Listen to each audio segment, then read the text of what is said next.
personality creates your personal reality. Authentic power is when your personality comes to serve the energy of your soul.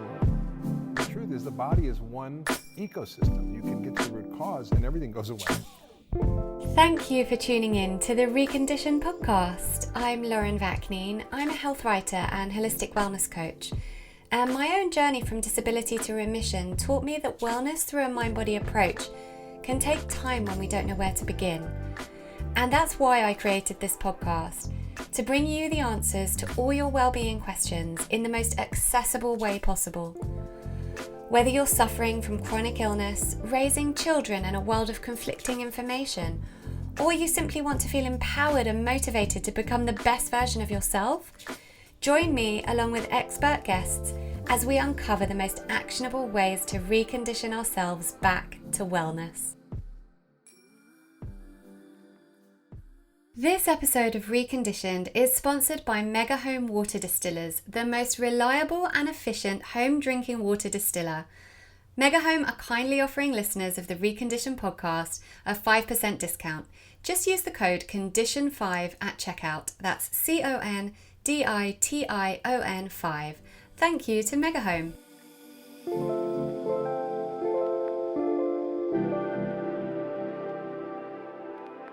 Welcome everyone to episode 22 of Reconditioned with Lauren Vaknine. The title of the episode is Healing the Immune System and Inflammatory Conditions with biochemist and nutritionist Karen Hurd, and oh my god, it's going to blow your mind. My intention for this episode was to bring information that can help anyone at all to heal from long-term conditions.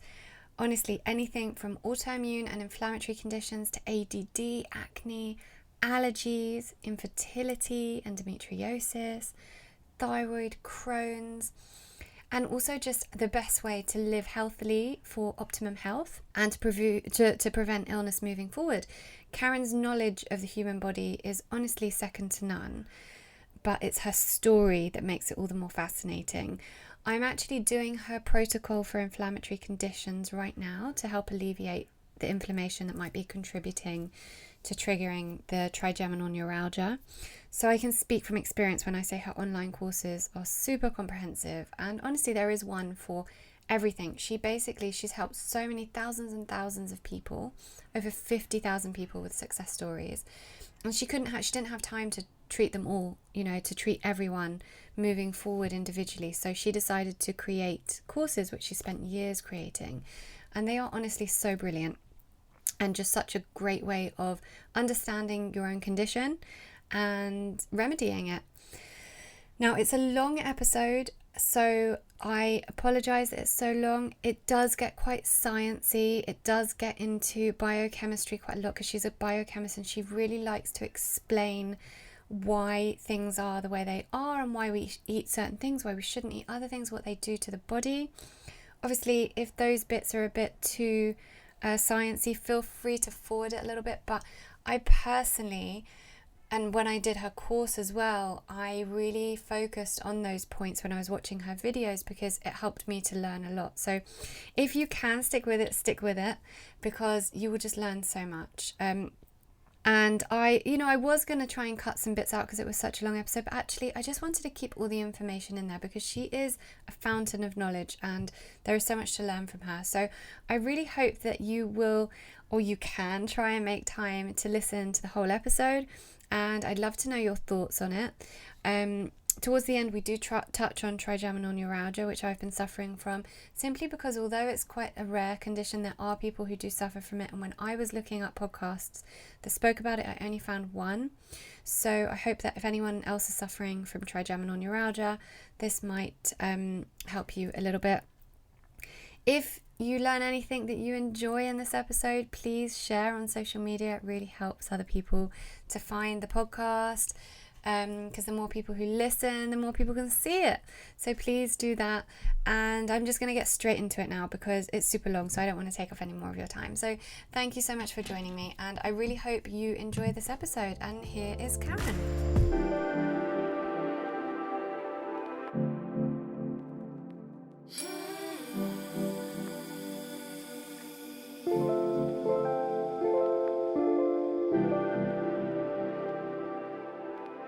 I'm here today with Karen Hurd.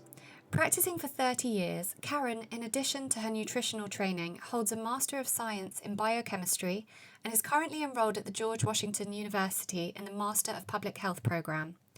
Her philosophy in approaching health is that food has the power to kill, food has the power to heal. It's your choice. Karen applies her knowledge at the biomolecular level to understand the cause of the health problems we face and what dietary and lifestyle changes are needed to correct that cause and unlock our best health. So Karen, thank you so much for giving your time to this. Your work is something I think everyone needs to hear about, and I don't think I've actually ever come across anyone who can match your knowledge on the human body and nutrition specifically. What makes it more interesting though is your very, very interesting story, and I'd love for you to take us back through that because it really gives what you do such context. Sure, I'll be happy to do that. Well, let me start with a little background information so you can understand how I arrived at the conclusions I did and what drove me. After I graduated from college, I was a regular Army officer in the United States Army, and one of my responsibilities was being the nuclear, biological, chemical warfare defense officer for our 500-man battalion. And so I underwent a tremendous amount of training to protect, and I trained my troops to how to protect themselves in case we were attacked by a biological or chemical or nuclear weapon. So I had some knowledge in that area, which most people didn't. So that's just a little background. Got out of the United States Army, went on, and I wanted to be a mom. So I had one child, two children, three children, and my youngest was 18 months old at the time, and we were living in the United States, and we had just recently moved into a home that the people prior to us had wanted to make it obviously more amenable. So they had put in new carpet, well, new to the house carpet. And it was actually a carpet, we found out later, that had been in a man's garage for several years. That it was just stored there, and they had laid that carpet into the house. Well, shortly after we moved in, there was this outbreak of carpet beetles. And the larvae and the beetles were hatching out. They were everywhere. And you couldn't stomp on them. You couldn't hit them with a fly swatter. There was too many of them. I mean, you could, but we were overrun. Oh, gosh. And because of my prior training in the United States Army, with the chemical warfare, I was concerned about calling an exterminator because I knew that the chemicals that they would use were not great and healthy. But we were so overrun with the bugs that I thought, okay, I'm going to call the exterminator. So we did, and they came out and they sprayed, as they were carpet beetles, they sprayed every bit of carpet, every bit of the floor, every part of our home, and we stayed away the required amount of time. And then we came back, and when we came back, the smell was very strong. We had the windows open, we did everything properly, and it was strong. And they said, I called the exterminator, and they said, oh, no, you're fine. Everything's fine. It's all safe. And okay, so, we were there at the house. We all began feeling sick. It was sort of like flu-like symptom, and feeling, just under the weather and slight coughs. And 3 days after the sprain, my 18-month-old, she started to exhibit these signs that I recognized from my training in my troops in the Army, that this would be a nerve agent poisoning. And she went into a seizure. She started with little tremors, and those tremors immediately went into a grand mal seizure. And this is where all four of her limbs were jerking, her eyes rolled back in her head. She was foaming at the mouth. Of course, we rushed her to the emergency room, and there they gave her Valium, and their seizure stopped. And they did testing to see what caused it. They did chest x-rays, they did a spinal tap, and they said, she has double pneumonia. And they kept her in the hospital for 3 days and on antibiotics and a small dose of phenobarbital. I brought to their attention, could this be the spraying from the carpet? And their answer was no, absolutely not. There would be no way that could happen. She would have to drink it. It's not going to be that. So I went back home to the same house that had been sprayed for these carpet beetles. It was only 1.5 days after that that I was holding Ruth. She had all the symptoms, the pinpoint pupils. She had all the slight diarrhea, the slight cough. Again, we were all not feeling well. And she again went into a seizure. Same grand mal seizure. The limbs jerking, the whole thing. We rushed her to the ER. She continued to seize and seize and seize. The Valium did not work. An hour and 20 minutes later, she was still in a grand mal seizure. These are not how long these seizures last. Seizures last usually just a very, very short amount of time, not an hour and 20 minutes. The emergency room physician, he said, I have given her the maximum amount of Valium. She is not going to live. And I mean, here we are in the emergency room. We're holding her on the table. She's jerking, like crazy. My husband's on one side of the table. I'm on the other side of the table. The emergency room physician had his back to us, and he said, I can't give her any more Valium. And I begged him to give her atropine, because I knew from my Army training that's what we would give our troops if we had been exposed to a nerve agent. And that's what this organophosphate, this was what they sprayed. That's what it was. And so he had said, I can't give her atropine. We don't even have it in the hospital. And there's nothing else I can do. And unless the seizure stops, he was trying to be, he was very upset and he was concerned. My husband and I, we joined hands over my little girl, and my husband prayed, dear God, you gave her to us. If you want to take her home, you can take her home. And after he prayed that prayer, she stopped seizing. The emergency room physician wheeled around, because, when you're seizing, it's not a silent, everything's bouncing, and he wheeled around. He said, okay, we have to do a chest x-ray. We have to, they just reran. She just got out of the hospital from 3 days on an IV antibiotic drip, and she was still on antibiotics. And they did all of this testing again, and she had double pneumonia again. Both lungs were filled with fluid. And I said, that's a symptom of nerve agent poisoning. That's how you die, is that your lungs fill with fluid, and then you suffocate. And they said, no, it can't be from this poisoning, ma'am. And I said, I want to go to a larger hospital. I want to be transferred to a larger hospital. And so we went to a very well recognized hospital that was there close by us, a children's hospital, and we had her transferred by ambulance there. In the children's hospital, they ran tests. Same thing. She has double pneumonia, and the cause would have been a febrile seizure. A febrile seizure is caused by a high temperature. Well, her maximum temperature during this whole time was 100 degrees. That's not high. It's barely outside the range of normal.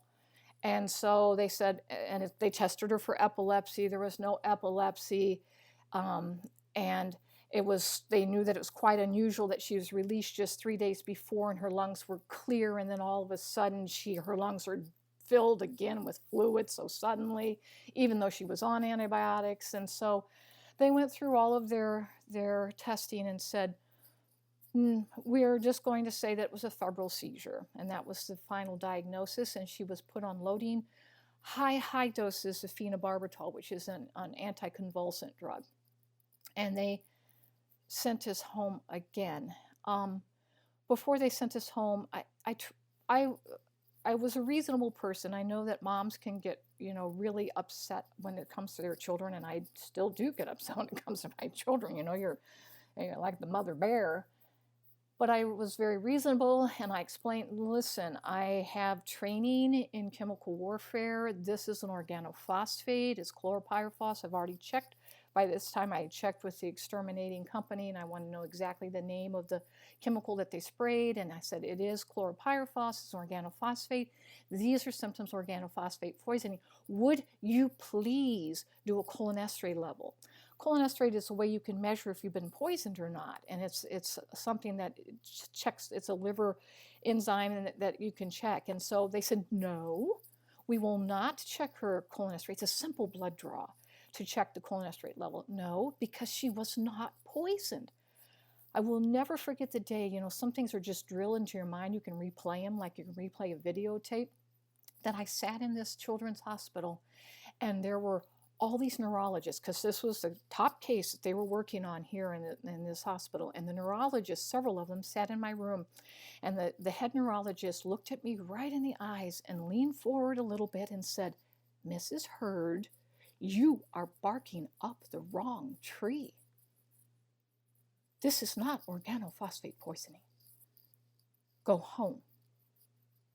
So I went home.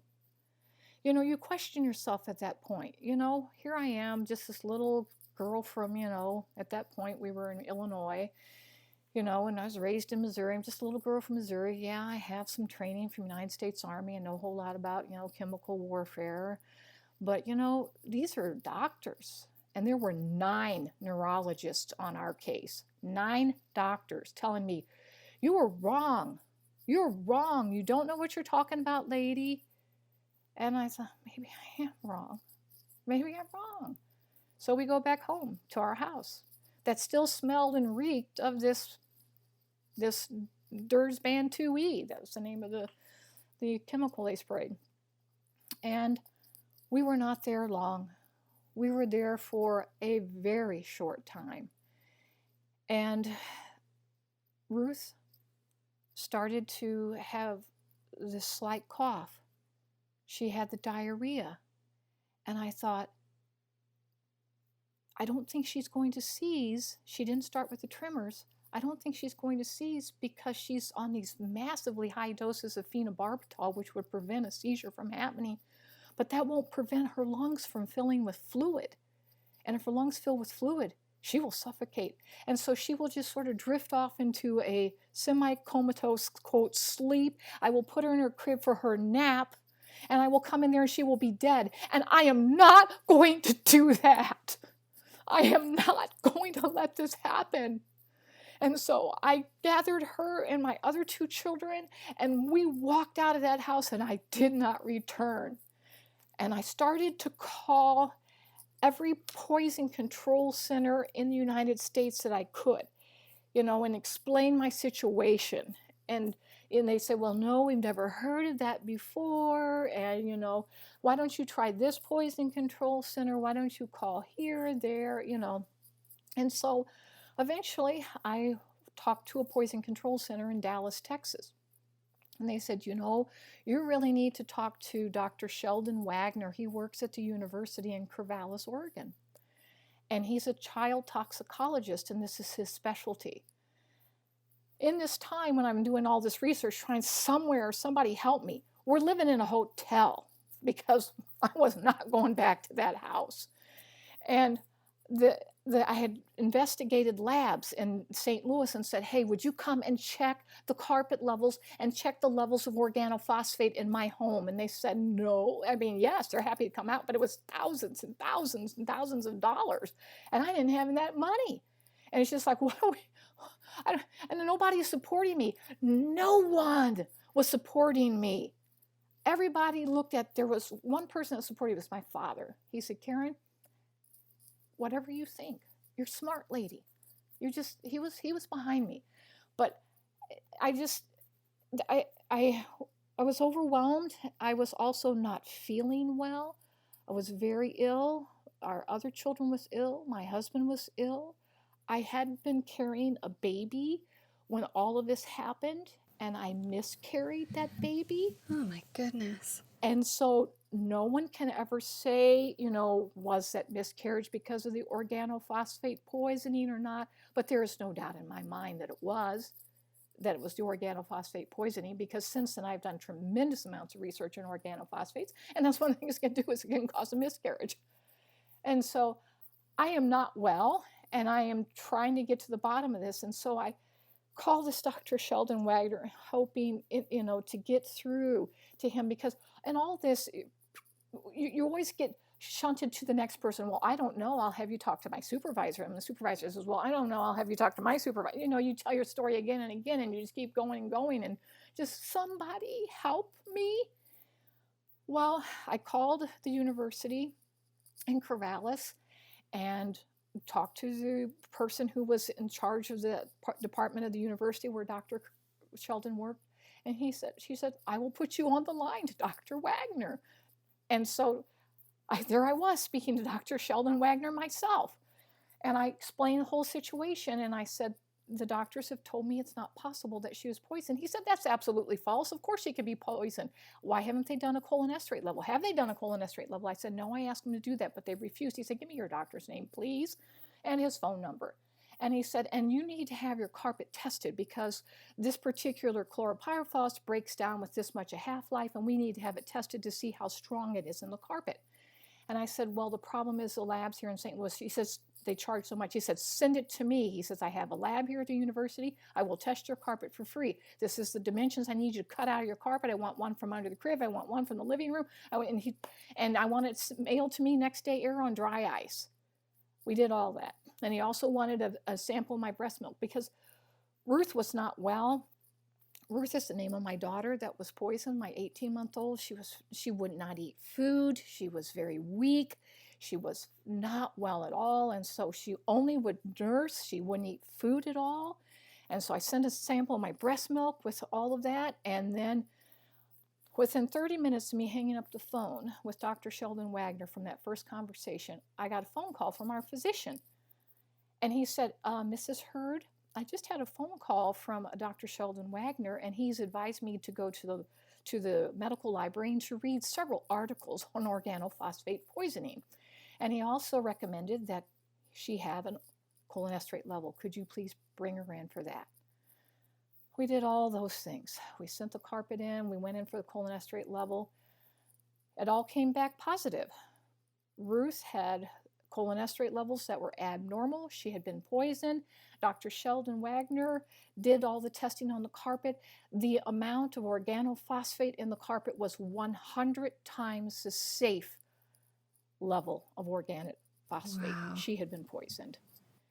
And so I will say the administrator at St. Louis Children's Hospital, the chief administrator of the hospital, this is a very large hospital in St. Louis, called me, apologized, said, the neurologist on the floor should have listened to you. We apologize. We are so sorry. We should have run the cholinesterase level, blah, blah, blah.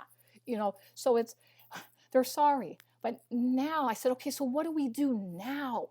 She's been poisoned. She's not well. And every day she was worse and worse. She broke out with warts all over her hands. I mean, they were just like little seed warts. Some were big warts, but just covered with warts. And then she started getting them around her mouth and her eyes and all over her face. And she had a urinary tract infection that wouldn't go away despite the antibiotics. And she couldn't even walk through the grass without breaking out in hives. She couldn't even just be in the house without breaking out in hives. And all the physicians, we took her to specialists, said her immune system is completely compromised. Her liver enzymes were elevated. Her liver was failing. Her immune system had failed. And they said, now that it was confirmed it was organophosphate, that she would probably not live for long, and that if she doesn't die of one of these horrible reactions or an infection because she has no immune system, she would die of cancer. And they also, one of the specialists we took her to, said, and so will everybody else in your family that was exposed. You'll all die of cancer in the next 5 years. Oh, my goodness me. It's just like, this is overwhelming. And in the meantime, we're living in a hotel. And so so we're not in our home, we're displaced, none of us are feeling well.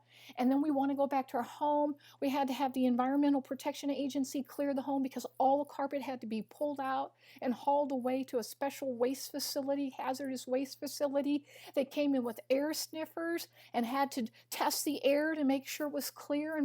And then everything had to be wiped down with subtropical bleach to break down the organophosphates that had permeated into the walls, and it was terrible. It was a horrible time. And the specialists, we conferred with specialists not just in St. Louis, but we conferred with specialists on the health conditions of Ruth, particularly because she was not recovering. She was sliding more and more towards death's door every day. And we took her to a specialist in Chicago, and we conferred on the phone with specialists in Dallas, and the prognosis was always the same. She doesn't have long to live, and there is nothing you can do. I will never forget the day sitting in the specialist's office in St. Louis, and he said, we would like to do a liver biopsy. And I said, a liver biopsy? I said, that's not going to help her get better. I need ways to help her get better. And he says, Mrs. Hurd, I've told you before, there's nothing we can do, but it would be nice to have a liver biopsy. And I said, you want to chronicle her death, don't you? We said, well, yes, we've never seen anyone die of organophosphate poisoning before. And so I said, no, there'll be no liver biopsy. They're painful. No. And I said, I'm leaving and I won't be coming back. You give me no hope and no answer, no way to build the immune system, no way to reverse this. So I left. And then now what do? I go to the library. That's what I have to do. I have to learn something. So in St. Louis, there's a school, it's Washington University. It's a medical school.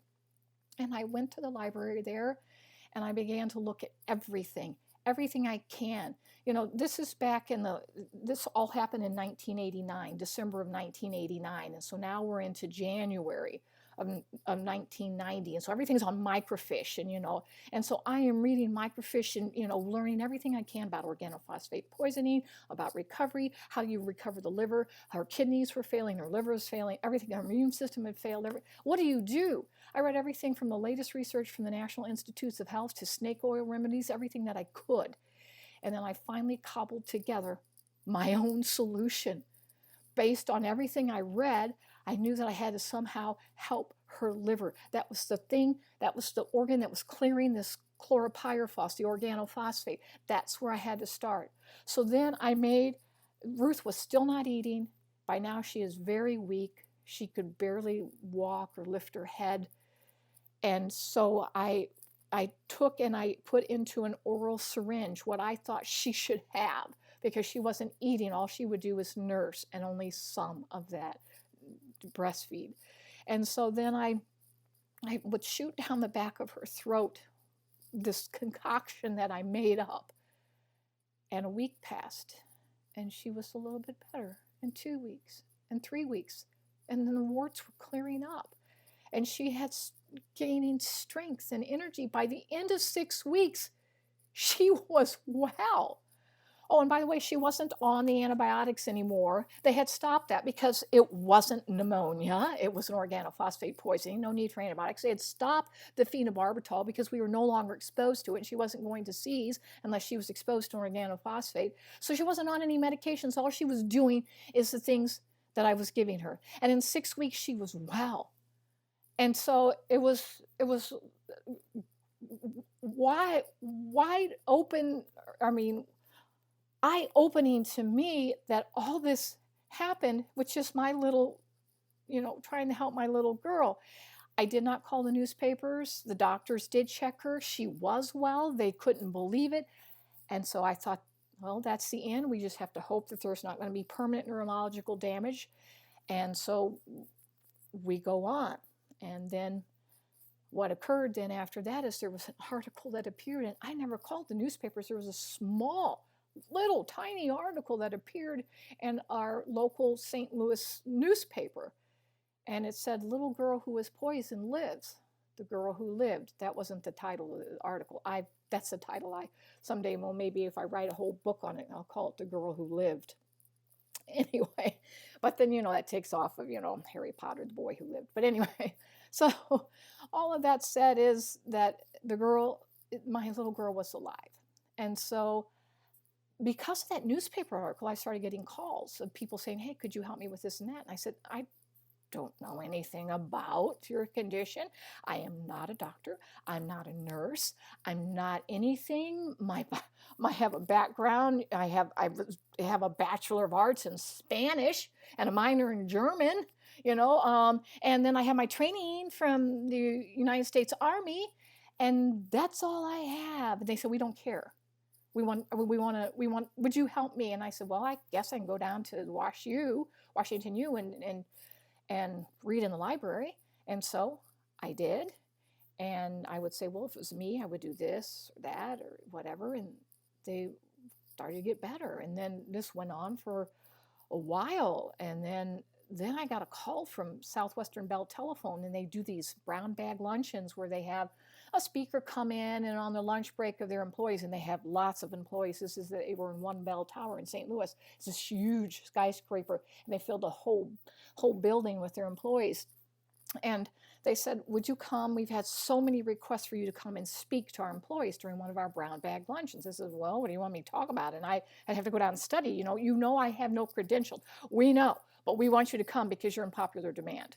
And so then I started doing a brown bag, and then there would be over 300 people that were gathered to listen to me in this little auditorium there at their offices. And then I did those, and then pretty soon other people started asking me to lecture. And then I got a call from the University of Missouri saying, would you teach? And I said, I don't have any credentials. I don't have a degree in this. I have a Bachelor of Arts in Foreign Languages. And they said, we know it would really be helpful if you get a degree. So that put me on the path of formal education. So I went through, did my nutritional training, and then that's what I did. And then I started my practice. My practice actually began right after Ruth's poisoning. But then I went on and got further training, and now I have a Master's of Science in Biochemistry, and then I will never stop learning. Never stop learning. I will, every day, the day that I stop learning is the day that I die, and I'm always enrolled in class and always enrolled in another way to increase my knowledge. Ruth is now 32 years old. She's happy, she's healthy, she is sensitive to things. I mean, she's sensitive to chemicals, and so we avoid all chemicals, we avoid all of those type of routes into her body, but she is well. She graduated college with a double major, and she's actually a mother. She just had her first little baby in May. So. Oh, what an amazing end to the story. I'm sure all the listeners want to know is, what was the concoction? The main ingredient in the concoction was soluble fiber, because soluble fiber has the ability to clear the biofluids that the liver releases. The liver clears out all fat-soluble waste, and this organophosphate is a fat-soluble waste. And so what I used was psyllium, because psyllium is a mucilage, it's a soluble fiber. And then when the bile that's carrying all this waste product, it goes down into our gastrointestinal tract. And once it's in the gastrointestinal tract, then the bile, it actually helps digest your fats, but it travels down through your small colon, and it's the last part of your small colon, the terminal part of your ileum. We absorb fats. Bile is a fat. That's the only way it can carry fat-soluble waste, is it has to be a fat. And so then all our fat-soluble waste is reabsorbed. It's called the enterohepatic recirculation. And 95% of our biofluids and 95% of the toxins that we are clearing are recycled and dumped back into the human bloodstream. And so what I needed to do was interrupt that and have all this stuff excreted into the toilet. And soluble fiber binds with the bile in the gastrointestinal tract and causes it to be excreted, because no fiber can be absorbed through the intestinal tract. All of it is excreted. 100% of fiber is excreted, whether it's insoluble or soluble fiber. Soluble fiber is the only thing that could bind up. It actually captures the biomolecules and causes them to be excreted. So from my understanding, it's that the toxins need to bind to something in order to come out. Otherwise, they're going to be recycled around the system. And so the only thing that they can bind to is fiber. Yes, that is a very simplified way to put it. The yes, simplified, yeah. The layman's terms. And so the layman's term, yes. What were you giving her then? And what type of fiber was helping all these toxins to be excreted? The fiber because she wouldn't eat any foods, until she started to get better. And then I began to give her beans because beans have the right fiber. I had to put psyllium. Psyllium is Psyllium husk. psyllium husk, yes. It's the husk to the plantago seed. It's a soluble fiber, but it has this property more so than like a cassia powder, inulin, dextrin. There's several different types of soluble fiber, but the psyllium is a type of mucilage that is able to capture that biomolecule most effectively. And in that biomolecule, they're called micelles, is the poison or whatever we're trying to get rid of, the liver's trying to get rid of. And then it forms a complex net. It's a soluble fiber is a polysaccharide, and it forms this very complex net, tight mesh net that just captures it. And so you're caught in the net, and the whole net's going into the toilet, and whatever happens to be caught inside the net gets thrown away too. So then if you do it for long enough, then you keep catching it in that net, presumably. Yes, because you continue to take in the soluble fiber. You consume it, and then all of it catches, because you're releasing bile 24/7. You never stop producing bile. You're always recycling bile or producing bile. So the more often you eat that soluble fiber, then the more bile you're throwing away. The more bile you throw away, you detoxify. And that's how Ruth got better. We threw away the recirculating organophosphate.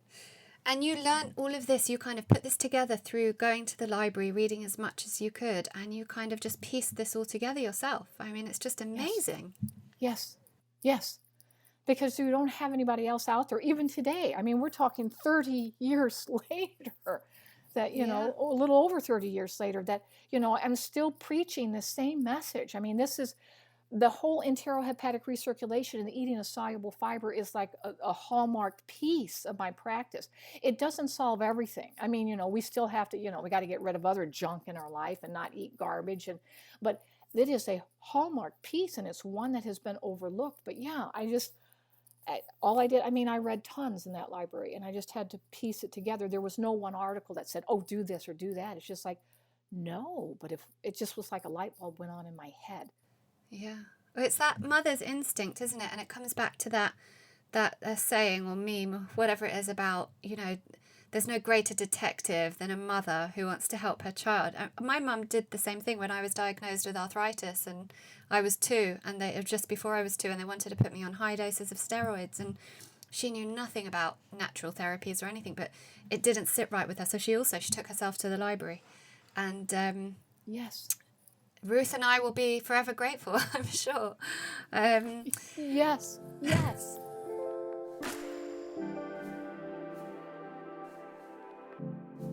When I learnt that tap water contains things like chlorine, fluoride, and excess amounts of estrogen, I knew I needed to make this a priority for my family's health. So I spent hours researching water purification systems. In the end, I chose a mega home distiller, and here's why. Firstly, they're one of the only distillers that actually removes hormones like estrogen, as well as the chemical nasties. Believe it or not, a lot of the distillers out there don't actually remove much, they just improve taste. The Mega Home is also a really compact system that sits on your countertop. Taking the nasties out of the water was obviously the most important thing, but it had to be affordable too. I couldn't spend thousands on a complete home water filtration system, and that was the final deciding factor. The Mega Home Distiller is surprisingly affordable, and I managed to get enough water for a family of 5 from 1 to 2 distillations a day.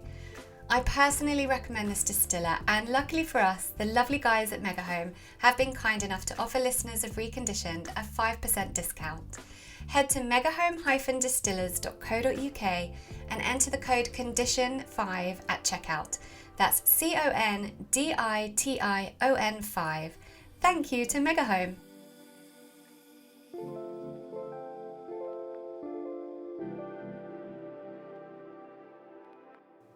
So what I want to know then is, right, so with Ruth it was toxins and it was a poison, but I know you treat pretty much most illnesses out there. So what if it's not a poison?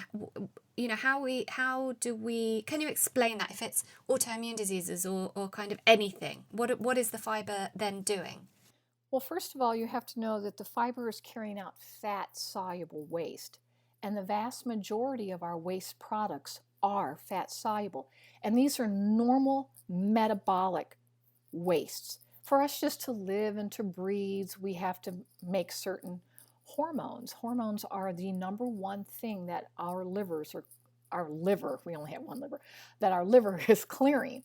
And so when what the liver pulls out hormones, and it pulls out anything else you're taking in, different medications or something like that, they have to be cleared. And so the liver clears these things. To give you an idea of the importance of the liver, we have 3 filtration systems in our body. One is the lymphatic system, which is composed of all your lymph nodes, your spleen. And so that mainly deals with bacteria, virus, fungus.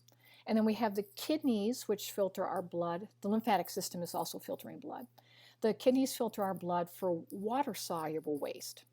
And then the liver filters our blood for fat-soluble waste. So 3 separate filtration systems. Well, so let's start back with the lymphatic system. If your lymphatic system fails you, how sick will you be? Well, you'll be pretty sick, but you're not going to die. I mean, people have their spleens removed, which is a big part of the lymphatic, system. They have all kinds of lymph nodes stripped out. I mean, women who have undergone a mastectomy, will get all their lymph nodes stripped from underneath their arm or down their arm or, their side. And, so we can lose a lot of that, and we still function, and we're fine, and we can live a long and healthy, I'll put healthy in quotes here, life. So it's a good system, but it's not, it's not as critical as, say, the kidneys. If your kidneys fail you, and that's clearing water-soluble waste, if we cannot clear the water-soluble waste that's circulating in your bloodstream, if your kidneys fail you, you'll die in about 2 weeks, and you'll be dead. And you'll die in your own poison because you're not clearing it. So it's bad, that's really bad. You don't want your kidneys to fail. What happens if your liver fails? If your liver fails to clear the fat-soluble waste, you will die in less than 24 hours. That's how toxic the waste is that the liver is clearing. The liver is the most important as far as clearing toxic waste. And so we have to look at, okay, well, so what's the toxic waste? We have chemicals that we could breathe in. There's air pollution. There's medications that we take. There's, perfumes and fragrances are toxic waste. There's lots of things. But there's your own, the vast, vast majority of what the liver is clearing is your own waste, because every chemical reaction results in metabolic waste. And the liver is clearing those fat-soluble wastes. And if you weren't exposed to any air pollution, you weren't exposed to any outside, contaminant, and it was just you in a healthy environment, and your liver stopped functioning, you will still die in less than 24 hours because you didn't clear your own waste from just all the chemical reactions that happen. So it's very important that we do that, and so many of our problems are caused because we do not clear our own waste. We recycle 95% of it on a regular basis. I don't know how they eat in the UK, although I've heard, but in the United States, It's pretty similar to you guys. Okay, in the United States, we used to eat soluble fiber, which are beans. Beans are your source of soluble fiber. Things like pinto beans, navy beans, garbanzo beans, lentils. And we used to eat beans in our country all the way up to the early 1900s because that was the staple. I mean, that's what we could have. But when we had the advent of the flour mill in the early 1900s, who wants beans for breakfast when you can have bread? Because now we can have bread that's easily, we can buy flour and it's really easy to make, and, forget beans. And we moved away from eating beans. And now in our country, sometimes you might have beans if you go to a Mexican restaurant, that's about it. And nobody eats beans. And so we have all these health problems because we're not clearing our fat-soluble waste. And so is it then triggering something that you might already have a genetic predisposition to, because it's just these toxins are kind of floating around the system? So if you've got a genetic predisposition to something and your body's too toxic, the toxic load gets too much and it just triggers it? Yes, it can. It absolutely can. And genetics do play a part into this. We have changes. The human genome is set. You are going to get half of your DNA from your mom and half of your DNA from your dad. And that is set. But once we have our DNA given, we have a process. When every cell undergoes a mitosis. A mitosis is when one cell dies, basically, and it's replaced by another one. It means that the cell has reached its life cycle and it has to be replaced by a new cell. And before it can be replaced, it has to undergo, the DNA has to be copied exactly from the parent cell, the cell that is ready to be replaced. That DNA is going to be copied. That's called a process of transcription. And then that copy has to be turned into the actual molecule or the actual protein. They're actually proteins that are made. Then those proteins make up the different molecules which make up the cells. And so then we replace that. Well, once we copy the DNA and it's being translated, and there can be point mutations. They're called polymorphisms, which I'm doing a lot of work in currently in polymorphisms. But we can get onto that after. I'm very interested. No, I'm interested in that. We can talk about that after. Okay. Yes. But so once we have the transcribed DNA and all those proteins are folded and they're into their right shape, there are post-modificational changes that occur on the genome. We call them epigenetic. And so these changes will occur. There's several processes. There's ubiquitization, there's methylation, there's many processes that can occur on the surface of that particular molecule. And our environment, things that whether you smoke, your air pollution, you alcohol, I mean, you just name it. There are many things that are influencing these changes on the phenotype. This is a phenotype. Let me just explain a little bit so we are clear. There's just two different things. The genotype is your DNA. There it is. It's just the DNA, just the way you inherited it. But then it's how is the DNA expressed?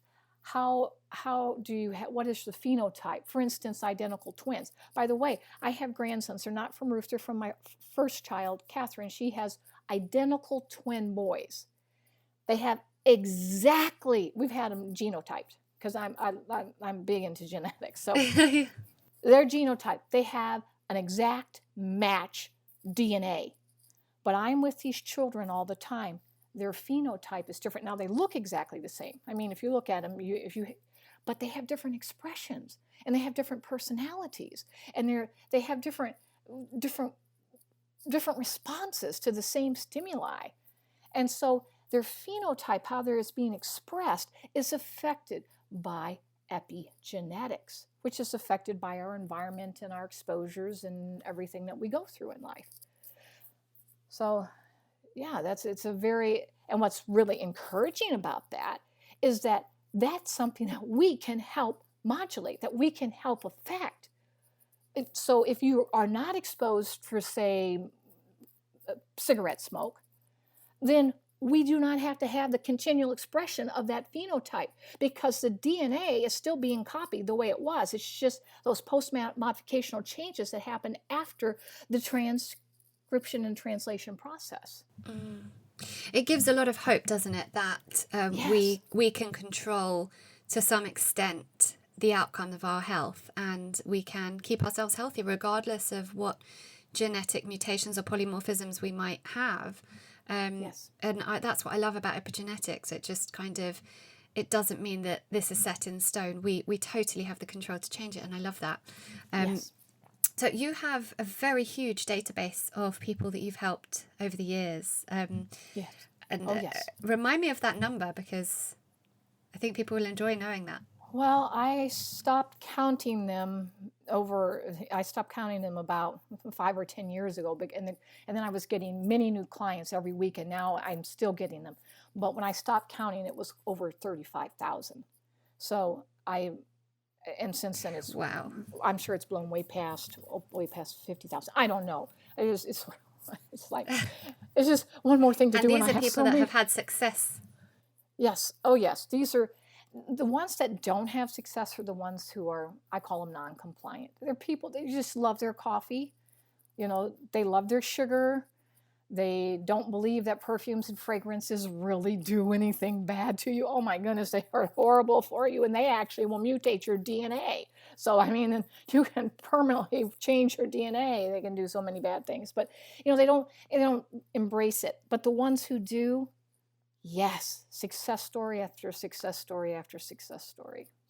So talk to me about those factors. You're saying coffee, perfumes. What are the biggest factors, would you say, in terms of toxicity and things that are preventing us from being well? Well, there are so many of them that vie for first place. If we could list kind of a handful of them that would be the most important ones.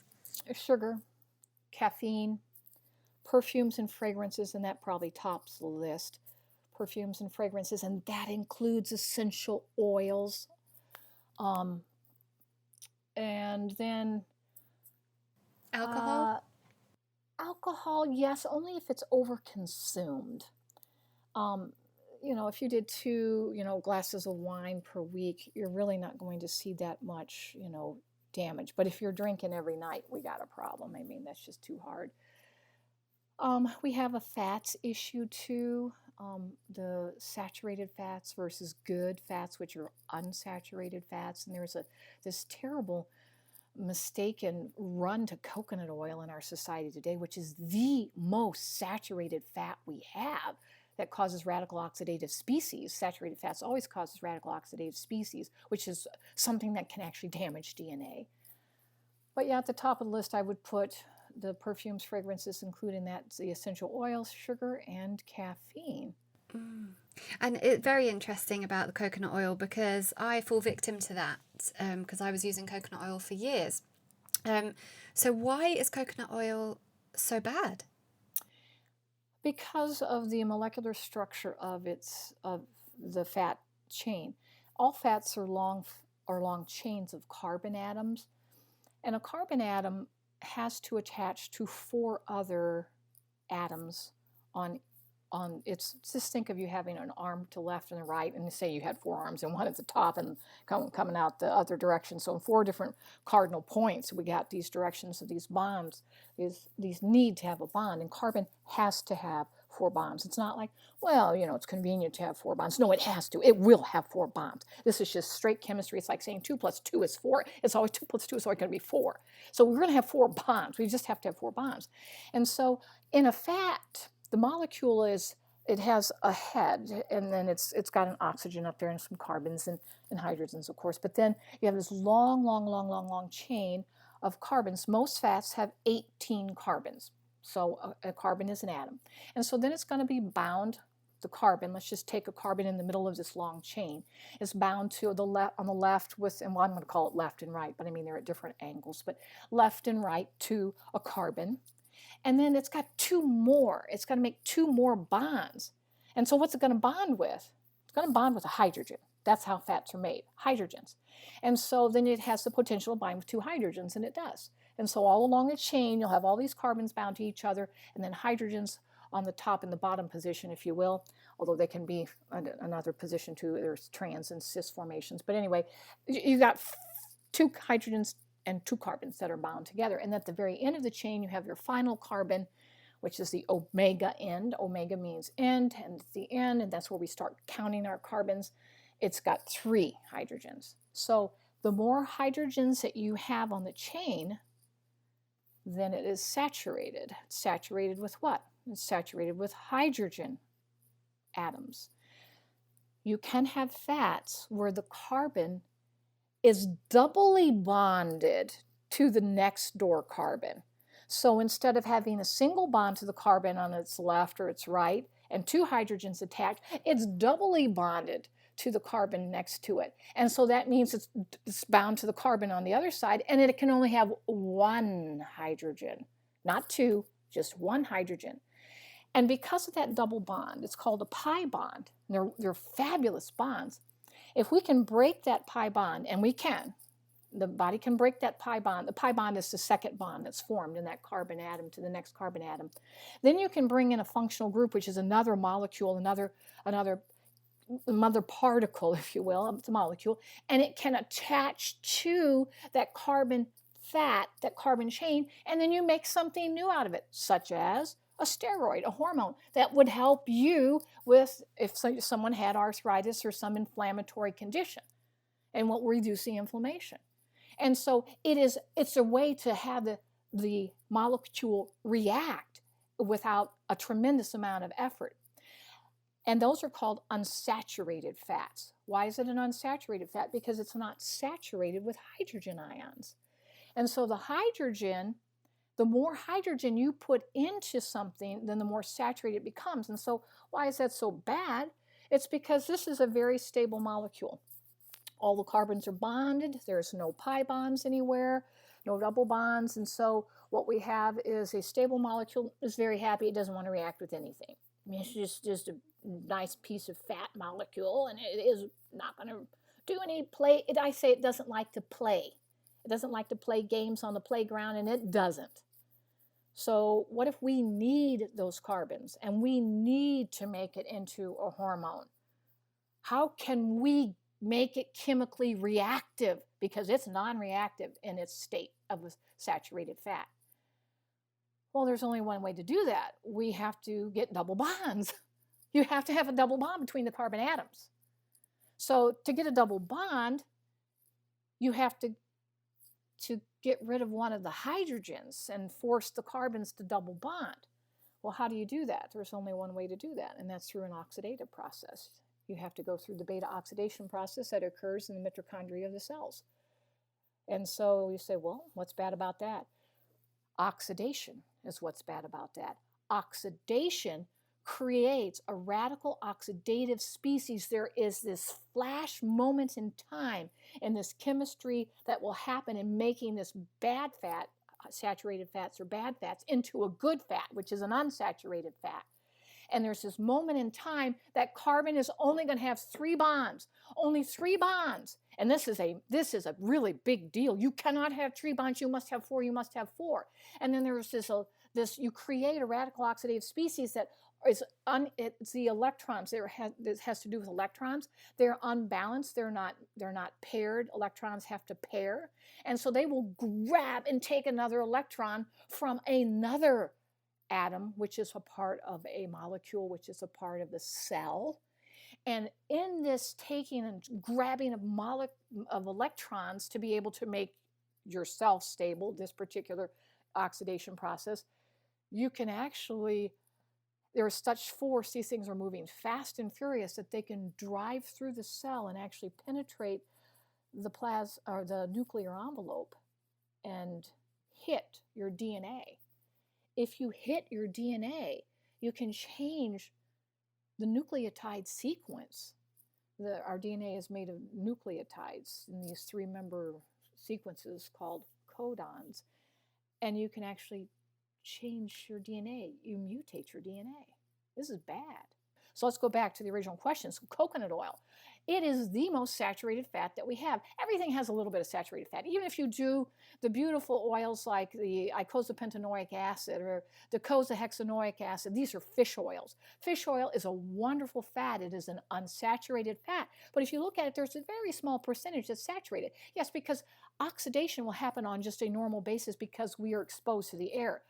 And our air is oxygen, mostly nitrogen, but it has a lot of oxygen too. And so oxidation is a natural over time process that will occur, but it's in such a small amount. And then, proponents of coconut oil, it's just because they don't know the chemistry of fats. They're good people. They just don't understand the whole chemistry of fats. But they'll say, but coconut oil is a medium chain triglyceride. Who cares if it's a medium chain triglyceride? It still doesn't have any double bonds between the carbons. A medium chain triglyceride means that it only has somewhere between 10 to 15 carbons in the chain instead of the normal 18. Well, what about fish oil? Is it a short chain, a medium chain? It's a long chain fatty acid. It has over 20 carbons in the chain. It doesn't matter how many carbons in the chain. It just matters how are the carbons bonded to each other and how many hydrogens are attached. That's the real critical piece. And coconut oil is more saturated, has more hydrogens attached to it than any other substance that we have on the planet Earth. More so than beef lard, pig lard, chicken fat, shortening, whatever you name, butter, margarine, all of those things are saturated fats, but coconut oil way outstrips the rest of them. So then we're looking at oxidative damage. And and a fat that doesn't play well. And if you don't oxidize it, if you don't need it, where's it stored? It's stored on you as fat in adipose tissue. And I haven't even, and that goes into someplace too, because whenever you tuck something into adipose tissue, you get an adipokine made. And when you have adipokine made, that's what causes inflammation. I just love how passionate you are about this. And when I took your course, we'll get on to talking about your courses in a second, I listened to that bit about saturated fats 3 times to try and make sure that I really took it all in. But what you talk about is one of those, leaving one of those bonds open and then eating healthy fats like nuts or avocados or things like that. So tell me what happens when we do that. When you eat the healthy fats like nuts, avocados, olive oil, these are unsaturated fats. And everybody can know this without looking up, well, how many carbons, how are they double bonded? And you can look those up. It's really very interesting to see all the bonds. But you can just know this, everyday person can know it. If your fat is liquid at room temperature, it is unsaturated, it's good. If it's solid, or like bacon grease at room temperature is sort of this solid, greasy, but it's still a solid. It's not, you can't just, pour it out like you pour out olive oil or something. Then it's a saturated fat. And the harder the fat is at room temperature, like wax or whatever, then the more saturated it is. So that's the way you tell the good fats from the bad fats. Now, the good fats, let's go back to our nuts or our olive oil or our avocados. They are loaded with the good fats. Some of them are omega-3s, omega-6, omega-9s. This is just a side point you might be interested in. Why do we call them omega-3s, 6s, 9s? It's because that's where the double bonds are. We count carbons. All carbons in a molecule. Molecules get numbered, the atoms get numbered so we can keep track of them in chemistry, and so we know where reactions are happening on which carbon. And so we count the carbons from the omega end. So that's the very last carbon in that chain, and that's carbon number 1. And then there's carbon number 2 and carbon number 3. And between carbon 3 and carbon 4 in an omega-3 fatty acid, there's a double bond. And then there's carbon 5, 6, and then you just keep going on. Between 6 and 7, there's another double bond. You have an omega-6. Between 9 and 10, carbon 9 and 10, if you have a double bond, that's an omega-9. And these unsaturated fats with the double bonds are what give us this chemical reactivity that we can do something with, like make a steroid to reduce pain and inflammation. And so to do that breaking of the bond in chemistry, reactions just usually don't happen spontaneously. Some few reactions will happen spontaneously. They just occur. But most bonds, you have to have some type of catalyst, or you've got to do something to make it happen. Well, to break the pi bond, that double bond in a fat, you have to input energy. To break a bond, it is an endothermic reaction. That means you have to put energy in to be able to break the bond. Well, how do we get energy? Well, the energy comes from electrons. So we have to have an electron that is available and willing to go in there and break the pi bond, so then we can bring in the functional group to attach to that fatty acid and make the steroid that we need. And then, so how do we get an electron? We do that by ions. Ions are atoms. Sometimes they're molecules, like a bicarbonate ion is a molecule. So it's sodium bicarbonate. And then we have the sodium separates from the carbonate ion, and then we have a positively negative charged particle. But we need to look at something like salt, because people can eat avocados with salt on them. People can eat nuts with salt on them. Because the salt, what happens when you take the salt in and it's with the oil at the time of consumption, that salt is going to ionize in solution in the sodium. Salt is sodium chloride. And the sodium ion, or sodium molecule, or it's not a molecule, it's an atom. Sodium atom is going to separate from the chloride atom. And the sodium is going to carry a positive charge, and the chloride ion is going to carry a negative charge. And that negative charge is coming from an electron that is available. And so the sodium, we don't worry about the sodium. It becomes a spectator ion. That means it doesn't get involved in a chemical reaction here, but that chloride ion will, and it will break the pi bond because that electron is providing, we call it an electron well. It's providing a source of energy to break that bond. So when we're going to eat these good oils, they need to be salted. You need to be eating a salted avocado or salted nuts, not unsalted. And people say, well, what about if you have high blood pressure? Well, first of all, we have to determine, is your high blood pressure really caused by too much sodium? If it is, well, then let's just cut all the rest of the sodium out of your diet. And when you just eat your good fats, then you have your little bit of salt on there. So, I mean, but most high blood pressure, I mean, it can be caused by an increase in sodium in the bloodstream, but mostly it's because it's an adrenaline response and you have vasoconstriction of the blood vessels. And then there also is some calcium involved in here too with them. Calcium keeps the blood vessels open. That's another subject for another day. But anyway, so that's how you need to have a pi bond broken. Yeah, that was interesting because I now, I'm eating all my fats with salt. So, and I'd never heard that before. So now how do we find the balance between healthy fats and making sure we've got enough, but not having too much that we actually start storing that as fat? It's pretty easy because you're never going to get too much unless you start to gain weight. Your body is going to take, because you're making hormones on demand. Your pituitary, which is the master control gland of your endocrine glands make hormones for you. All hormones, by the way, with the exception of thyroxine, all hormones, and you make a lot of them, are made out of fats. And so your pituitary is calling for the production of, say, estrogen or a corticosteroid or norepinephrine or epinephrine, and all these are made out of fats. So when it calls for it and you have enough fats there that are unsaturated, you will immediately going to be making them into those hormones that the pituitary is calling for. Now, if you don't need any of those hormones at the time, you're fine. You don't need extra adrenaline. You don't need extra insulin. You don't need extra, all your hormone levels are fine, and you have all these extra fats and they're hanging around. They will just help. You just gain weight. I mean, that's what happens. And so that's how you tell if you're eating too many fats. Okay, so for instance, in my case, I'm a very busy person. I am on the go. I'm constantly making epinephrine, norepinephrine. I'm very busy, and so my body is responding with the hormones I need. I eat 1.5 cups of nuts, salted nuts, each day and have for years. Am I overweight at 1.5 cups? No, I'm 5'6". I weigh 120 pounds.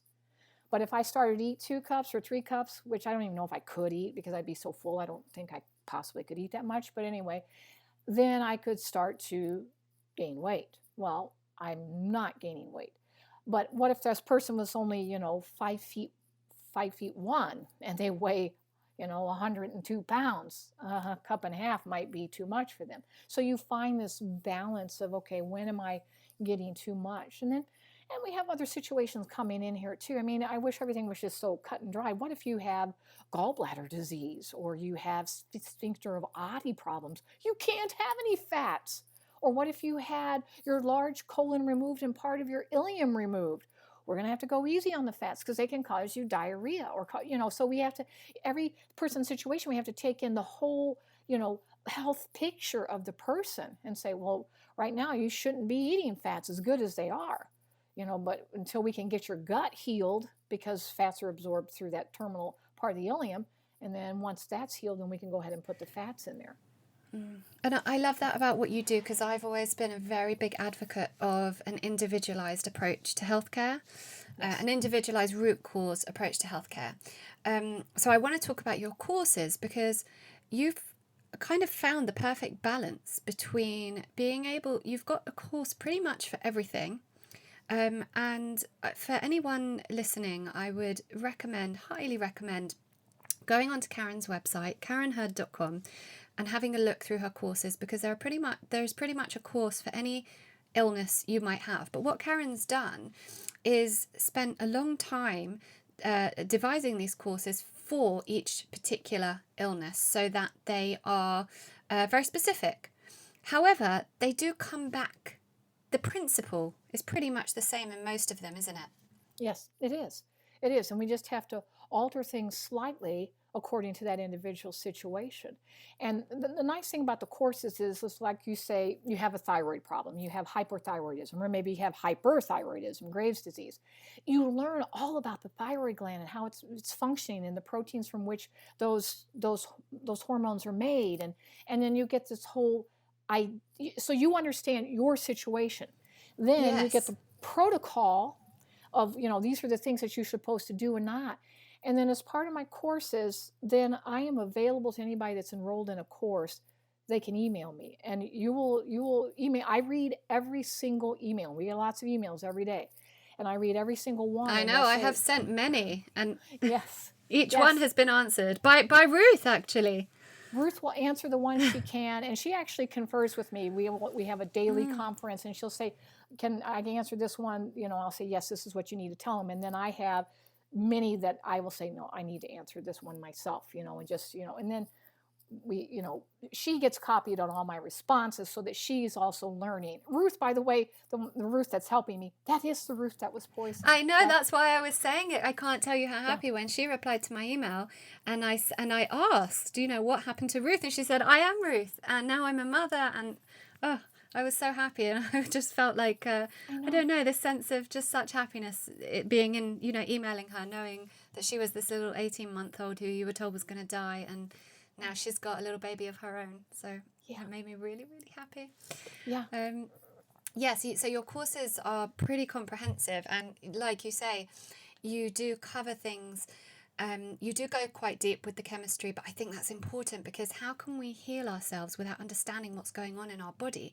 Having the understanding of that helps us to be able to visualize what's going on and therefore work towards healing it. And I find that with conventional medicine, you kind of go into a doctor's office and they will give you a diagnosis and then send you home with a medication without you actually understanding what's going on with your body, why it's producing disease, and what the medication is actually doing to, quote unquote, help that. So that's what I love about the courses. But you do have so many courses, but if we can briefly just go through some of the most common ailments that afflict us today, and just let us know kind of the sort of things you would do to tackle those. So you did just touch on thyroid, and I know so many people with thyroid issues. I have suffered with hypothyroidism myself, which was actually triggered by having fertility treatment. So I'd love you to just briefly take us through hyper and hypothyroidism, because I know autoimmune thyroid issues are a totally separate issue, but very common now as well. Yeah, and autoimmune is another whole issue to talk about. Oh, we'll get onto autoimmune diseases, but in terms of thyroid. Okay, well, first of all, understand that we as the medical society, when we don't really understand something completely, and we see something like in the thyroid where we are producing high amounts of antibodies that are targeted against the thyroid, we say, you see that's your body, it's your immune system, it's autoimmune response, that your immune system is messed up. It's attacking your own thyroid. That is a hypothesis that has never been proven. I mean, you can say, well, it's proven because you have antibodies. Well, no, not necessarily. Because in an autoimmune response, I'm going to put autoimmune in quotations because I don't think we have autoimmune responses. I think that's the hypothesis. And what's really happening is you have inflammation in your thyroid. Your thyroid is inflamed for one reason or another. It could be radical oxidative species. It could be the adipokines that we were talking about a little bit before from saturated fats.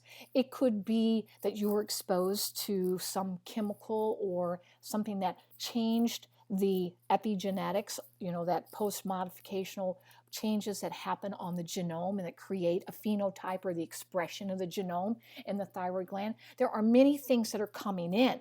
And so the result of all of those inputs can be an inflammation of the thyroid. Well, what happens when something is inflamed in the human body? What happens when something is abnormal in the human body? What is the body's response to that? We need to fix it. And we might have to fix it by creating an antibody to say we don't want to cell anymore because it's so abrogated that we need to destroy it or disable it.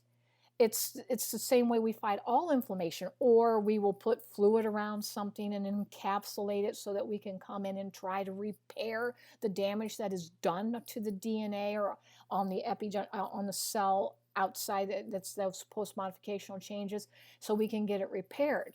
And so, is it because your immune system? Did the immune system create the problem? Or was the problem there and the immune system is coming in trying to fix the problem that occurred from something else? And that is my hypothesis.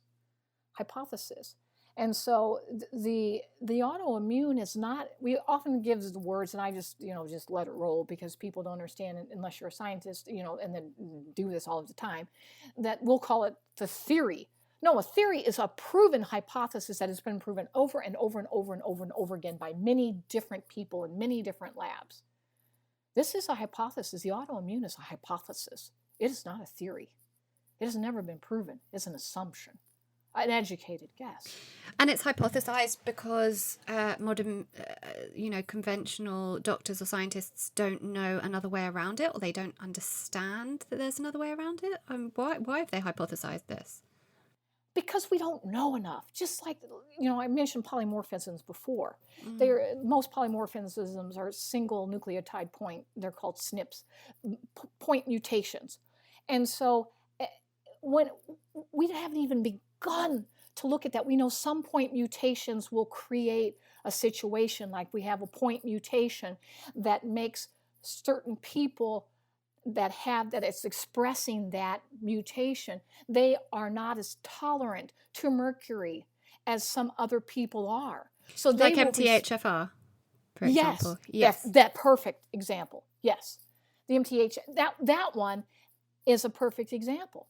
Does that, so we look at these point mutations and we say, okay, and we're just now starting to understand those, and can we, through epigenetics, mitigate that? Just because we have that expression in the phenotype, can we reverse that through epigenetic changes?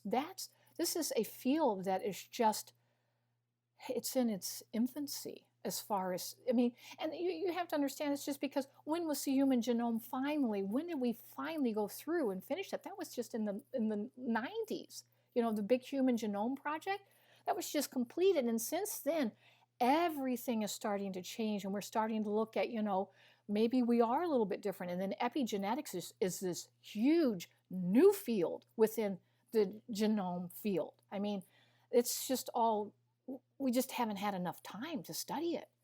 But that's amazing, really, because, if scientists continue looking at epigenetics, it could be that in, say, 20 years from now, they are acknowledging that lifestyle factors play the biggest part, and instead of telling us all to wear masks and use antibacterial hand wash, they might be educating us on how to keep ourselves healthy. Exactly. And and then it goes to polymorphism, and this changes actually goes in looking at virus. Like now I'm big into the corona-19, and I have been looking at I'm looking at research that was done just last week on the corona-19. It's a very particular corona SARS virus.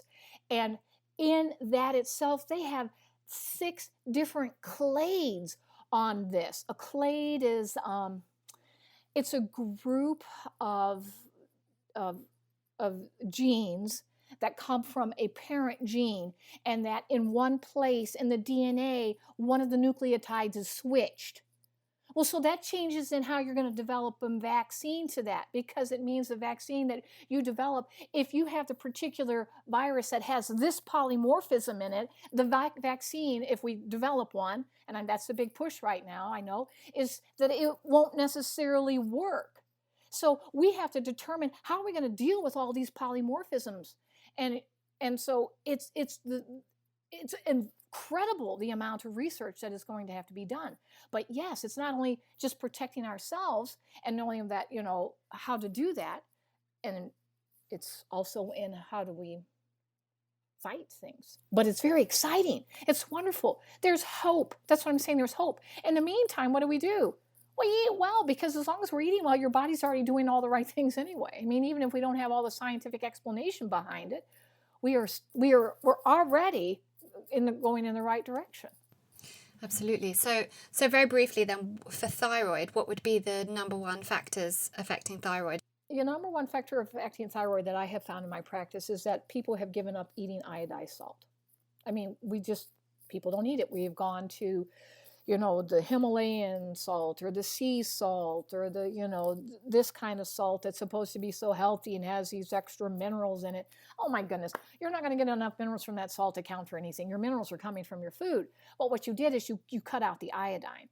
And iodine has been shown because the thyroid hormone, the thyroid is the only place in the human body that we use iodine. Otherwise, iodine can be toxic. It is the only place, and if you don't have sufficient iodine, you are definitely going to have problems with your thyroid. I mean, in the United States, when they started iodized the salt, although everybody's now moved away from iodized salt because they're into these, quote, natural salts, but iodine is critically important to be able to have a normal functioning thyroid.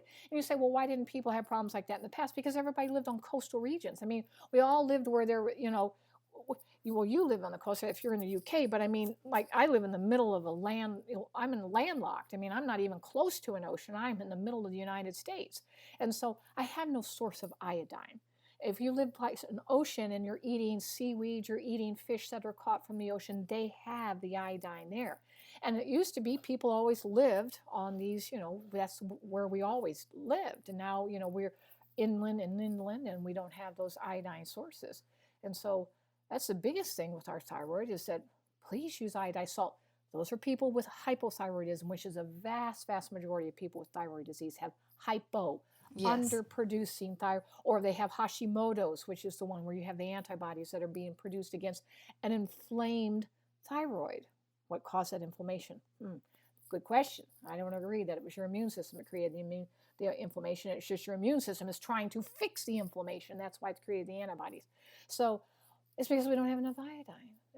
But if you're if you have Graves' disease, your thyroid is already producing tons and tons and tons. We just need to bring you down, and that's a typical response to eating sugars and having high caffeine diets and being really jacked up on hormones. It always comes back to just eating what our ancestors would have eaten, doesn't it? Yes. So autoimmune, and I'm doing the quote marks because I know that in your courses you use the quote marks for autoimmune.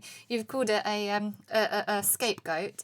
So and I've got an autoimmune disease. I've had an autoimmune disease since I was 23 months old. So this was really interesting for me.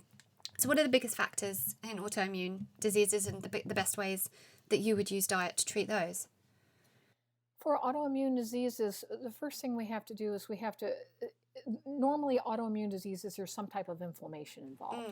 Whether it's inflammation of the thyroid or if it's inflammation of the trigeminal nerve that leads down into our face, increases extreme pain and numbness, or whether it's inflammation in your knees and you have arthritic knees or elbows or back, or you have, the ankylosing spondylosis, which is an inflammation in your back, or whether you have an inflamed liver or an inflamed, wherever you have your inflammation, we can have. Inflammation is a normal bodily response that's caused by some type of damage. So what's causing the damage? Free radicals, saturated fats, so we get rid of those. And then everybody's heard probably of corticosteroids, and the one that is on the market that doctors use most often is called prednisone. And prednisone is a corticosteroid. We make our own endogenous corticosteroids. All humans make corticosteroids, and their main purpose is to reduce the inflammation that's caused by everyday friction. See, we're all in motion. We all are moving around and, doing whatever we do. And whenever you have motion, you have friction. And, we have our laws of physics, the laws of motion, we call them. And our third law basically states, for every action in nature, there's an equal and opposite reaction. That is so true. And the laws are laws. That means they are proven. They're not theory. I mean, they are beyond theory. This is the way the world runs. For every action in nature, there's an equal and opposite reaction. So if you rub two surfaces together, as you push, there's the equal amount of pull in the opposite direction. And so as you continue to, let's rub our hands together, you are going to go back and forth, and you are creating an equal and opposite reaction, which results in the sub-laws that come from the third law of motion, friction. Well, friction means that you are going to create heat. Don't believe me? Rub your hands together. We all know what happens. You rub your hands together, they get warmer. Well, what if you kept rubbing your hands together? You didn't stop. You do this for a half hour. You do it for half an hour. Your hands are sore. They're inflamed. You have damaged the tissue because of this rubbing frictional force. And in all of the human body, we're all in motion. Everything is in motion and moving. And so as they're moving, you're creating friction, which creates inflammation. That is the side product of it. It is unavoidable. And so what is the purpose of the corticosteroids that we make ourselves, those endogenous corticosteroids? They are to reduce the inflammation from everyday friction. Because we have to live. I mean, I'm talking, my mandible, that's your jawbone's going up, down, I'm going up, down, and it's attached right here to a joint into my skull, and it goes reek, up and down, move, and that's going to create inflammation. Well, I have sufficient corticosteroids that immediately reduce the inflammation as is being created by that motion. And so when a person doesn't make enough corticosteroids, then we have a problem. Because those corticosteroids cannot reduce the inflammation, and the inflammation can result in thyroiditis. It can result in the inflammation on the trigeminal nerve, or the 8th cranial nerve, or your knees, or wherever it is. And so we need to, and you'll say, well, nerves aren't moving. Well, yes, we are sending electrical messages down nerves. And so that electricity is creating its own type of inflammation and friction. It's still the friction. Even little charges are creating little frictions. And so we have to have our own natural corticosteroids. Prednisone is a corticosteroid that is synthetic, that is made, and then we give to people who have inflammatory conditions. And it's effective. It will reduce inflammation. There's no doubt about it. However, there are side effects because you make your corticosteroids according to what you need at the moment. And so when we dose somebody with prednisone, we're giving them whatever we're giving them, 10 milligrams, 20, 40. I have some people that are taking 150 milligrams of prednisone a day. It's just like, whoa. And that's a lot, and you get it every day, the same amount. And so what if you get too much? Well, it causes osteoporosis. It can cause anxiety. There's a lot of side effects. You can look them up, all the side effects of too much corticosteroid. Well, what's really cool about the human body, you only produce what you need. So what about all these people that have all these inflammatory conditions and are not producing what they need? It's because their adrenal glands, because it's the adrenal glands that produce the corticosteroids. Your adrenal gland there's the medulla, that's the center part of your adrenal gland, and then the outside layer of your adrenal gland, and you have two of them. They sit on your back, and they're in your back, they sit on top of your kidneys. They're not a part of your kidney, they're just on top of, that's why they're called adrenal. They're renal is kidney, and ad means on top of. So they're on top of the kidneys, and they function separately from the kidneys. They're part of your endocrine system producing hormones. And the outer layer of that adrenal gland is called the cortico. And so it is there in the cortico that we make these hormones to reduce our inflammation. That's why they're called corticosteroids, because that's where they're made. So who's sending the signals down to the adrenal gland to say, hey, make more? Well, your pituitary is. And how does the pituitary know to tell? And it's sending a very certain hormone to trigger the adrenal to produce a corticosteroid. So, well, who's talking to the pituitary? That's your brain. Your brain is actually instructing the pituitary according to how much inflammation you have and what's going on in your body. And it's actually the hypothalamus. It's called pituitary hypothalamus axis. Hypothalamus is part of your brain. So what happens is you're getting a signal, hey, we need some corticosteroids because I have inflammation in my knee because I milk cows. I'm in Wisconsin. There's a lot of people milking cows over here, okay? Up and down with these cows. And so my knees are aching. Well, you need more corticosteroid to your knees because there's more motion at the knees. You see, the more you use something, wherever you have the motion, that's what's going to have most friction, where you're going to have most inflammation. Well, so then we get the signal sent, we need more. But what happens if the adrenals are fatigued? What if they say, I'm tired? I've got to make other hormones besides corticosteroids. They do. They make epinephrine, they make norepinephrine, they make a type of androgen that then will stimulate production for women and estrogen. I mean, we're making a lot of hormones here. And they're saying, well, I'm worn out. Well, why are you so worn out, adrenals? Why can't you make the corticosteroid that you need to reduce this inflammation over here in this part of the body? Well, because the person that is hosting me is constantly wearing me down by eating sugar and drinking caffeinated beverages, and they live this high stress lifestyle, don't get enough sleep. They're adrenaline junkies. And so they're constantly been demanding me to produce adrenaline, because those things I just rattled off, they increase your production. They demand that you make more adrenaline. And the more adrenaline you make, well, then you increase the demand on the adrenals. And then over time, as you continue to say, give me more, give me more, give me more, give me more, then the adrenals say, I'm just tired. I can't give any more. If you have inflammation, your adrenals are failing you because they're so worn out. And they're worn out because of things that you have done. And that's stuff we can reverse. We can reverse all that. Well, that's what's amazing about your course. So, you know, it kind of put inflammatory conditions and autoimmune conditions kind of together, which explains that and gives you the guide and the way forward to be able to reverse that, which is just brilliant. What about cancer? Let's touch on cancer very quickly. I hate cancer. I hate cancer. I'm not sure anyone doesn't.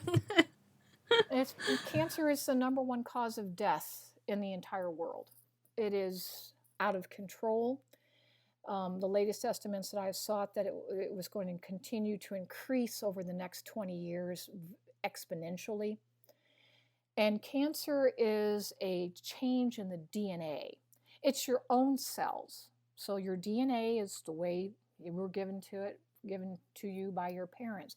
And then there are mutations that occur because of our exposures to our environment or our own lack of clearing our own metabolic waste. You know, that back to, you know, that enterohepatic recirculation where we're recirculating our own toxic waste. And so cancer is a mutation of your own DNA. And when the DNA is copied, it copies the mutation. Now, we do have DNA repair systems. We have several different systems that can go in and put the DNA back to where it's supposed to be. But what if, like the P53 gene, which is a major gene in preventing cancer spread, what if the gene that was mutated was the P53 gene? Oh, you're not going to have that? You're going to go through a mitosis because it actually blocks mitosis from happening, so the cell can't reproduce itself, so it basically dies off. And through natural selection, you don't carry on that gene. It's pretty cool the way. And then we have different DNA systems, DNA repair systems that will come in and swap out the nucleotides for you.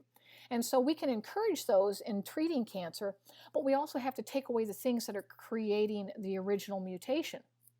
And so your own hormones can create DNA damage. Hormones are our #1 catalyst that cause these reactions to happen. And so they come back in and catalyze more reactions. And then they can also be more nuclear receptors. That's why you have like people with breast cancer. The vast majority of breast cancer is going to be diagnosed as, they call it hormonally receptive, estrogen receptive. You know, because it's estrogen that created the cancer. Yes, we know, because you had too much estrogen. Why did you have too much estrogen?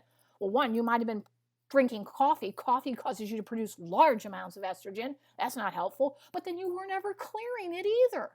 You never cleared your estrogen that you were producing. That's a nuclear receptor that will create DNA damage in the breast cells where estrogen is particularly concentrated. And so we don't throw it away. It recycles at 95%. And then, well, of course you have cancer. What did we expect? And see, now we understand all this. But before we didn't know it, we just think we're just sitting ducks. We're not sitting ducks. There's something we can do. The reason I hate cancer so much is because it's a mutation on the DNA. So we have to fight it by, first of all, quit adding things into the whole diet that create a more hormonal response. We have to start clearing all these hormones and clearing the nuclear receptors. So what do? We stop making the situation worse, and then we help our DNA repair systems as much as possible by putting in the foods that will do that. And there are certain foods that do that. And so that's how we treat it. But why I hate cancer so much is because what we've been doing in cancer research, there's a lot of drugs that treat different cancers.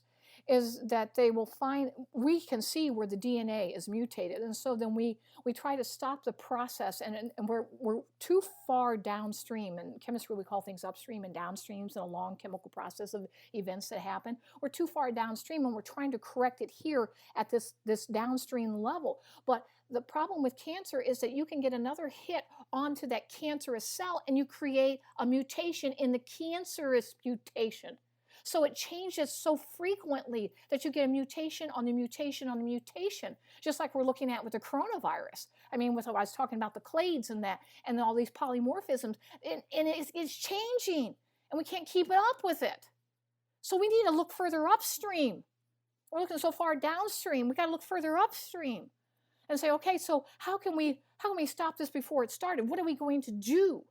But the point is that we have the ability to prevent it if we do the right things. We can prevent it. Prevention is so much more doable than once we have, if you're diagnosed with, stage 4, and it's metastasized everything, it's just like, we're in trouble. And there's things that I want to try too, that I want to mount clinical studies on, that I think that might even change things, even that late stage cancer. But all that has to be done. There's just a tremendous work that's been done. That's why I have asked God to give me my full 120 years. I think you're going to get it, Karen. So I am 62 now, will shortly in October be 63. And I have a lot of work that has to be done. And so the DNA, by the way, is set to, you can go through all these mitoses for 120 years, unless you have so many mutations and you eat so horribly, you may not make it that long. So, and you actually reversed your grey hair, so I think that we can yes. believe that anything's possible. Absolutely. You're looking at me. I mean, you've seen me today. I don't know if you can see me now, the way we're recording. But anyway, I'm 62 years old, and I have never dyed my hair. And by the way, I will never dye my hair, because I want people to see, what does it look like for this person who's been eating right for this many decades to age. Yeah, it's amazing. And there are so many other illnesses that you cover on your courses, which we're not going to have time to go through, but I just want people to know that Karen covers, ADD and weight loss, menopause, pregnancy, and Crohn's disease, which is, a huge one. Infertility and depression obviously is, major. So all these things are covered. And the great thing about them is that Karen's processes don't require the use of any other supplements or anything. So actually, you're not spending money on expensive treatment, supplements, nothing. You're simply doing this course, following it, and using the amazing information involved in that. I do want to touch very quickly, just because, and I know that not many people suffer with trigeminal neuralgia, but based on the fact that I have recently experienced onset of this, and there isn't much information out there, not much positive information out there. Whenever you look up trigeminal neuralgia, all you see is the suicide disease, suicide pains. There is no cure. Very that's painful. Difficult to watch. And I decided, no, I'm going to be the Roger Bannister of trigeminal neuralgia, and I'm not going to accept that it's never going to go, because it is absolutely more, I've been in a wheelchair, but this is debilitating, and there aren't many people who suffer from it. But for the people that there are, I want to have a little bit of information here from you, just to cover why it is reversible and we can heal it. It is reversible. It can be healed, and you will be healed too, Lauren. But and it's not a surprise that you got that, because you said since you were a small child, you already had problems with producing corticosteroids to reduce the pain and inflammation in other parts of your body. And so it's just a matter of time before the trigeminal nerve is a nerve that controls our facial responses, and whether we can, muscles in our face. I mean, we have to have little electrical signals. Electrical signals are controlling all of our motion. And so the nerve that's carrying the electrical signals to this part of our face, if that nerve becomes inflamed, first of all, it cannot necessarily carry the signal well. So then you may not be able to talk, or you may have, your mouth, half of your mouth, it depends on which side, that you have nerves on both sides of your face, the trigeminals on both sides. And so if this is the nerve that is inflamed, the one on, say, your left side of your face, then you're going to have some difficulties there. And so trigeminal the trigeminal nerve, as it becomes inflamed, is extremely, extremely painful. I mean, nerve pain is, it's terrible. I mean, people can relate to it. Like, we've all bumped our elbow when we say, oh, I hit my funny bone. Remember that pain that shoots through when you hit your funny bone on your elbow, because you bumped it against something? This is the type of the pain that nerve pain is. It's excruciating. That's why people just say, I just would rather die than experience this pain. Honestly, in my last episode, I told my husband I'd rather have my arm amputated. I'd rather most things than this, because at least then I could function, I could play with my children. It's not like anything I've ever experienced before or can even articulate. It's like someone is electrocuting the side of my face for 20 minutes at a time. I can't close, I can't lick my lips or swallow. I just sit there drooling. You can't talk. And I'm going through periods of remission. Like, I won't call it remission. I'm going through periods, days where it gets a bit better. And then towards the second half of my menstrual cycle, it tends to flare up again. And I've had 2 very, very severe attacks since it really came on in April. And it's absolutely the most debilitating thing. So, but I'm determined to not let it rule my life, and thankful that today is a good day and I'm able to speak to you. But I was very happy to hear that you have treated it successfully. Oh, very successfully. Very successfully. So the problem with it is that, like, when you come up to a menstrual cycle, when a woman approaches a menstrual cycle, all their efforts are to be making the hormones to be able to accomplish that cycle. The raw ingredients to make those hormones are those good fats that we were talking about.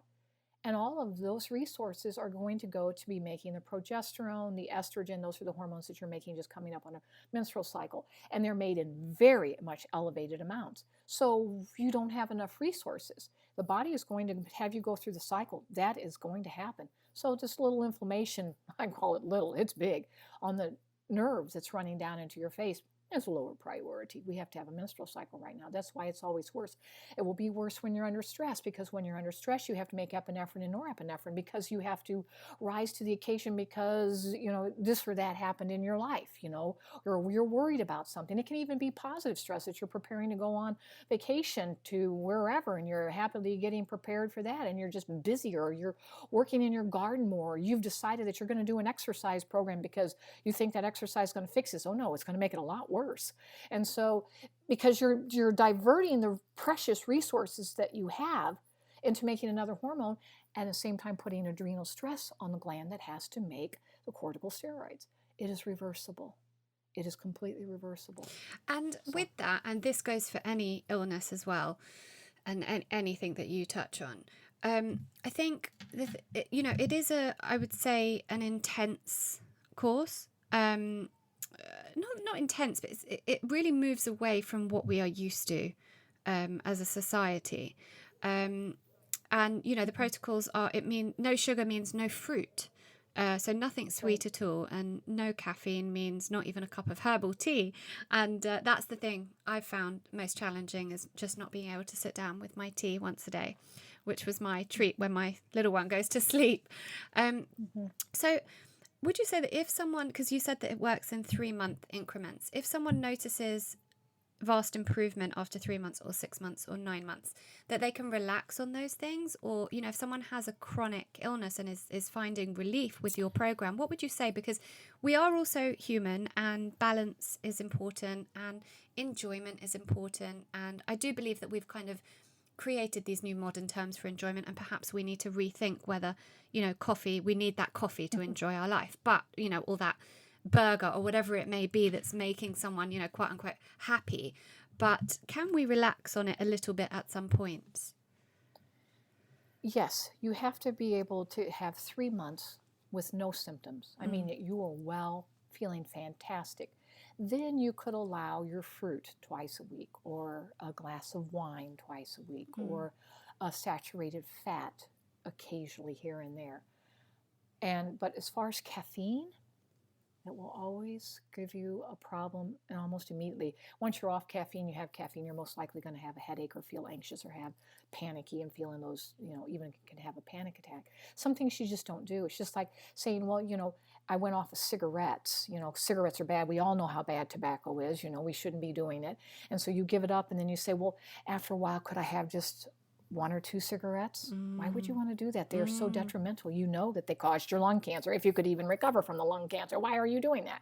I want to live to 120, and that is the number of mitoses that you could go through. That is a medical fact now that we have, because there's end caps on the chromosome there. The DNA is called telomeres. That's another story for another day. But anyway, so 120 years. But if I'm going to get to that 120, I don't even allow myself the occasional fruit because I have a lot of work to do. My joy is in my work.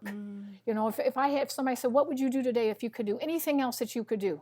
I would go to work. Yeah, I get that. My husband says to me sometimes when I'm writing, he's like, why don't you have a break? I'm like, this is my break.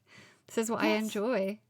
I just very quickly want to ask you, because some people might be watching this who have nut allergies. Can they still do this? And indeed, can nut allergies be healed? Oh, yes. Allergens are just antigens or foreign proteins. We react to proteins. And so they just have to be cleared out. How do you clear them? Through the enterohepatic recirculation. That's the whole eating the soluble fiber. And then eventually you won't have that load of allergens in your bloodstream. As far as being allergic to nuts, we need the oils. I need the good unsaturated fats. So if you can't have a nut, we'll eat avocados. If you say you don't like avocados, then just start lacing your food with oil. Olive oil, avocado oil, safflower oil, canola oil. Just give me an unsaturated fat. And the fats are not carrying the antigens. Antigens are proteins. Your fats are not proteins. It's a completely different molecular setup. And you're big on fish oils, you say. So I know that you don't, you tell people not to take any supplements, but would you advise taking a very good fish oil or just to eat the fish? Just eat the fish. Just eat the fish. I don't advise any supplement. We can do this with food alone, because in the fish you're getting the protein, you're also getting all the minerals, you're getting a lot of other things. You're getting everything. And I just want to say as well that Karen does make this possible for vegetarians and vegans, and on her courses there is information about that. So do not be put off if you are vegetarian or vegan. Right, so we have covered so much, and I don't want to take up any more of your time, although I could speak to you all day. So what I always end the episodes with a quick succession of questions. It's just a little bit of fun, but it helps the listener get to know you on a personal level a bit more. So here goes. What is the best piece of advice you can offer? Eat beans 3 times a day, breakfast, lunch, and dinner. Great piece of advice. If lockdown happened again, but there was no TV or internet, but you could learn one skill and read one book, what would they be? The one skill that you have to learn, it's not even a skill, is that you must stay warm. That is that's how we're going to defeat the coronavirus. The vaccines have got so many different clades, we're going to have problems with those. It's going to be heat. The coronavirus is very susceptible to heat. So get a scarf around your neck, get a heating pad on your chest, get warm, breathe warm air, get into the sauna if you have availability to get into a sauna. And that's going to save your life. As far as the one book to read? For you, what would you read? You personally. What? If lockdown happened again and you had to keep yourself occupied with something to make you happy. Oh, to make me happy? Oh, well, I would be reading a biochem text, I know. Because I just want to know more and more and more. So, that's amazing. Yeah. I love how passionate you are. What profession, I don't even want to ask you this question, but what profession other than your own would you like to try? Oh, well, this one may shock you, and I've already tried it, and I'm still going down that road. I'm a writer, and I'm a producer of movies. And so I produced only one movie so far, but I've been writing for decades. I write for a local newspaper, a historical fiction column. I'm about to finish a book, and then I will be publishing one way or another, and I'm writing another book. And so it's all fiction. I love to tell a story. So, yeah. Oh, I love fiction as well. That's so exciting. Please let me know when the book's published. Yes. Yeah. Right, and so the last one is one thing from your daily self-care ritual that's non-negotiable, and why? I'm guessing you're going to say eating beans. Well, no, sugar. I will never, ever ever touch sugar. It is so detrimental. I just won't, period. Okay, thank you. So, I mean, there's so much information to be learnt from listening to you, Karen. I'm so grateful for you offering your time and your wisdom. I said before, but people can find you at karenhurd.com, and from there they can access the courses. Is there anywhere else they should be following? No, that would be great. Just, yeah.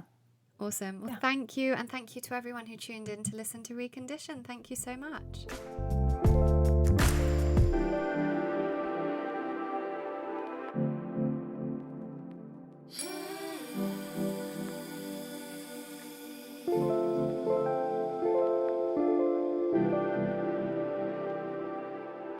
The Reconditioned podcast is proud to support Solace Women's Aid, who supports survivors of domestic abuse and sexual violence, working with over 27,000 people each year to build safe lives and strong futures.